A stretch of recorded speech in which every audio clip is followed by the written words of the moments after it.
नमस्कार, आपके साथ मैं हूं मुस्कान नागदा। आप देख रहे हैं हिंदुस्तान मेल न्यूज। अब होगी मुद्दों की बात सच के साथ। श्री क्षत्रिय धन नगर नवयुग मंडल इंदौर एवं श्री क्षत्रिय धन नगर सेवा संघ इंदौर ने गुरुवार को इंदौर के संस्थापक श्रीमंत सूबेदार मल्हार राव होलकर की 330वीं जन्म जयंती पर शानो शौकत के साथ भव्य शौर्य यात्रा निकाली। शौर्य यात्रा में होलकर राजवंश के 14 गौरवशाली राजा घोड़े पर सवार होकर होलकर राजवंश के इतिहास से सभी को रूबरू करवा रहे थे, तो वहीं दूसरी ओर बग्घी में सवार अहिल्या माता भी सभी को अपना आशीष प्रदान कर रही थी। श्री क्षत्रिय धन नगर नवयुग मंडल इंदौर एवं शौर्य यात्रा संयोजक दीपक वालेकर, क्षत्रिय धन नगर सेवा संघ इंदौर अध्यक्ष हरीश बारगल, संजय कर ने बताया कि होलकर राजवंश के युवराज श्रीमंत यशवंत राव होलकर ने परिवार सहित पूजन कर शौर्य यात्रा की शोभा यात्रा का शुभारंभ किया। प्रथम शासक श्रीमंत सूबेदार मल्हार राव होलकर की शौर्य यात्रा राजशाही ठाट बाट के साथ निकाली गई। इंदौर में निकली शौर्य यात्रा में आम राहगीरों पर भी मराठा साम्राज्य की अपनी छाप छोड़ दी। इंदौर की सड़कों पर एक पल के लिए लगा कि इंदौर में अगर शासन है तो वह मल्हार राव होलकर का है। मल्हार राव का जन्म जयंती उनके शासनकाल होने का एहसास करा गया।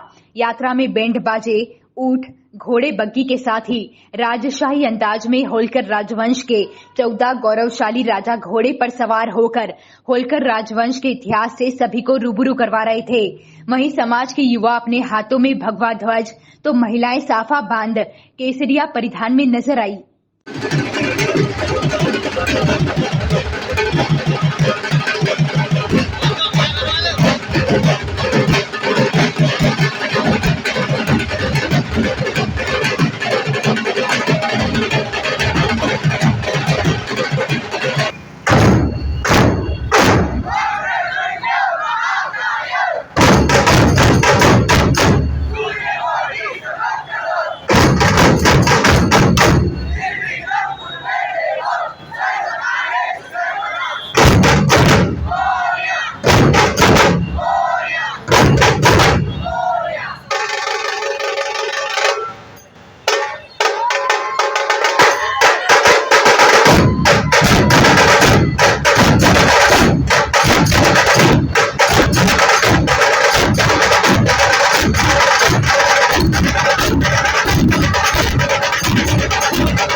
भव्य शोभा यात्रा आज इंदौर शहर से निकाली जा रही है। कहां से कहां तक की यात्रा है, कितने लोग इस यात्रा में शामिल हुए, क्या खासियत है इस यात्रा की? कटक से अटक तक 52 युद्धों के विजेता मालवाधिपति श्रीमंत सूबेदार मल्हार राव महाराज की 330वीं जयंती स्मृति दिवस पर भव्य शोभा यात्रा राजवाड़ा से तो लालबाग परिसर तक निकाली जा रही है। इसमें जो है सभी मराठी भाषियों को एकत्रित करना है और मराठी भाषियों के जो भी हमारे त्यौहार होते हैं, संस्कृति होती है, उसको हमें जो है आगे बढ़ाना है और इसमें हजारों लोग सम्मिलित होंगे आज। क्या क्या चीज़ें इस यात्रा में शामिल की गई है? खास करके अखाड़े, बैंड, इसमें अखाड़े हैं, बैंड है और 14 राजाओं को सम्मिलित किया गया है, जिसमें 14 राजाओं की झांकी और माँ अहिल्या को जो है वो भी उनकी भी झांकी नहीं। आपका नाम और आपका पद? मैं हरीश बारगल, क्षत्रिय धनगर सेवा संघ अध्यक्ष इंदौर। इंदौर के नजदीक ग्रामीण क्षेत्र बाड़गोंदा में हुए गोलीकांड के बाद अब राजनीति और आदिवासी कल्याण से जुड़े संगठन पूरी तरह से सरकार और शासन प्रशासन को कटघरे में खड़ा करता नजर आ रहा है। इसी तारतम्य में कांग्रेस सहित भीम आर्मी सेना और जयस के तमाम सदस्य मृतक परिवार से मुलाकात कर उन्हें सांत्वना देने के साथ उचित कार्रवाई और मुआवजे की मांग रखी है। उधर मामले पर राजनीति शुरू हो गई है, जिसके चलते कांग्रेस अध्यक्ष कमलनाथ द्वारा गठित एक दल मृतक युवक भैरूलाल के घर पहुंचा और शोक संतप्त परिवार को सांत्वना दी। कांग्रेस दल का नेतृत्व कर रहे कांतिलाल भूरिया ने कहा कि प्रदेश में जंगल राज चल रहा है और उन्होंने कहा कि भाजपा सरकार आदिवासी विरोधी है, जिसमें आदिवासियों को भेड़ बकरियों की तरह मारा जा रहा है। कांतिलाल भूरिया ने पूरे मामले की सीबीआई जांच की मांग की। भूरिया ने कहा कि पूरे मामले की रिपोर्ट बनाकर हम कमलनाथ को सौंपेंगे, फिर आगे की रणनीति बनाएंगे। मामले में अब मजिस्ट्रेट जांच सहित मृतक युवती और गोलीकांड में मृतक भैरूलाल की शॉर्ट पीएम रिपोर्ट के आधार पर शासन आगे की कार्रवाई करने की कार्रवाई में जुटा हुआ है। उन्होंने सारी बातें पे रात को 12 बजे की मामला है और वहाँ पे खबर उनको मिली रात को, और ये थाने पे अपनी बात लेके गए थे और उनसे अपना न्याय मांग रहे थे। और सब ज़्यादा इस बात को लेकर वहाँ पर अब गोलियाँ चली, और गोलियाँ चले जानबूझ के उन्होंने गोली पेट में मार दी, पेट में मार दिया। अगर पुलिस हमेशा उनको बना हिदायत निर्देश रहता कि अगर को मान लो गोली चलानी तो पैर में मारे, पर उन्होंने इनका इंटेंशन था कि उस आदमी को जानबूझ के उसको एक मुख्य बना गवाह के रूप में दिखाया गया, तो उसको गोली मार दी पेट में, वो वही उसकी हत्या हो गई। तो ये बना आके दुखी परिवार है, गरीब है, और उनके साथ ये अन्याय किया है पुलिस प्रशासन ने।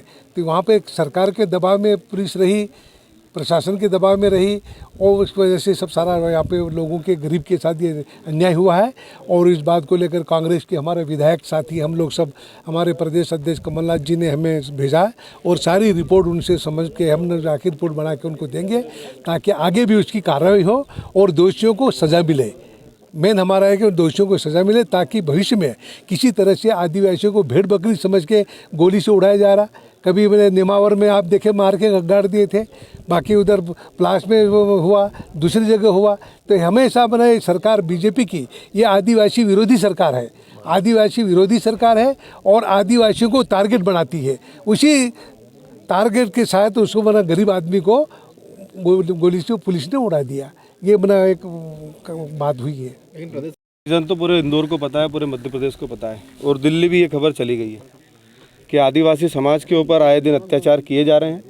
शासन प्रशासन मुकबधिर होकर के देखता है, और जब हम लोग आवाज़ उठाते हैं तो हमारे ऊपर गोलियां चलाई जाती हैं।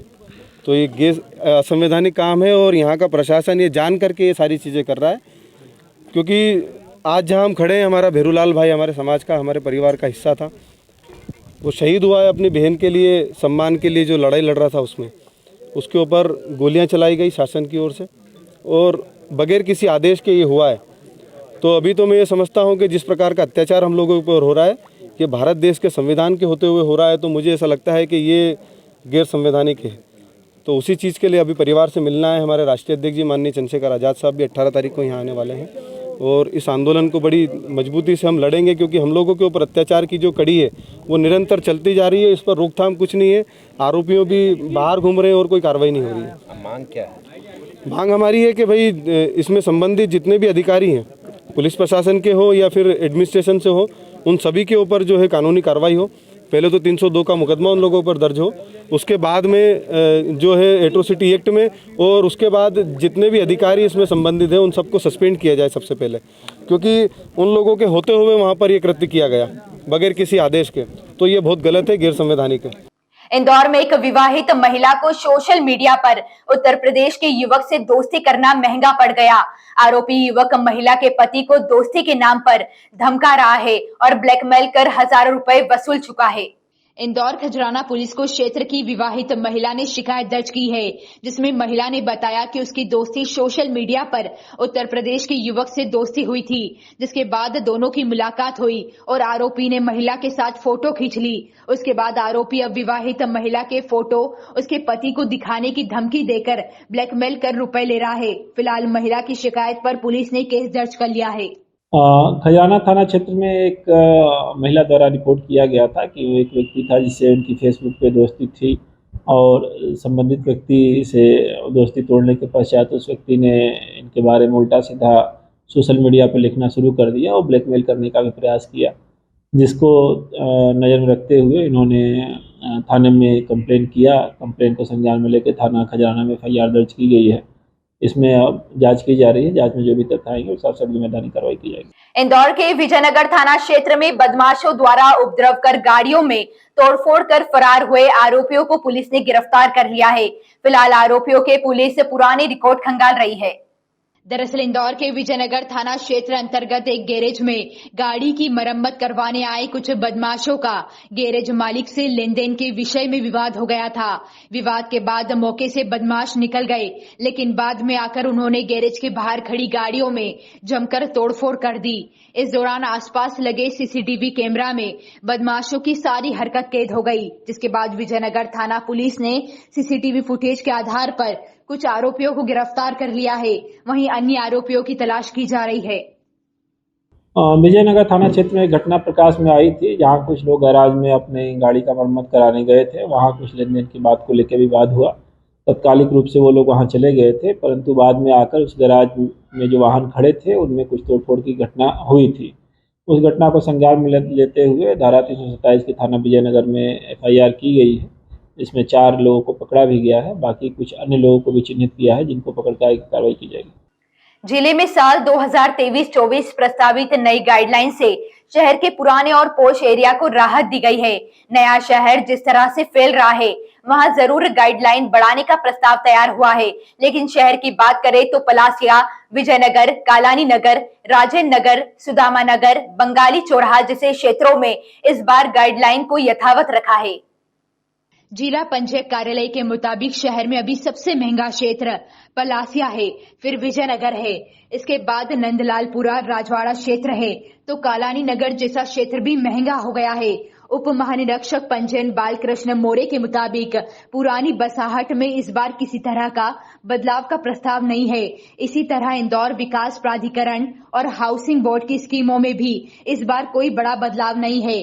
सूत्रों का कहना है कि इन पुराने इलाकों में जो बहुमंजिला भवन बन रहे हैं, उनकी गाइडलाइन में जरूर बदलाव संभावित है।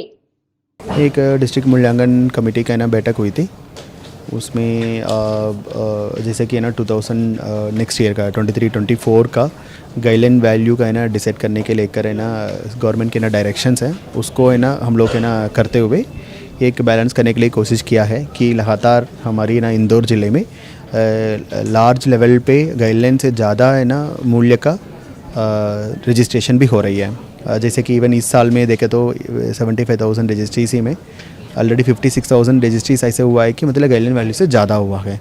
इट्स अ गुड साइन, मतलब है ना कि है ना लोग आके ना डायरेक्टली रजिस्ट्रेशन फ़ी और स्टैम्प ड्यूटी है ना पे कर रहे हैं। तो और लगातार है ना हम लोग लास्ट 2-3 साल का भी है ना सिनेरियो को भी हम लोग ने ऑब्जर्व किया है।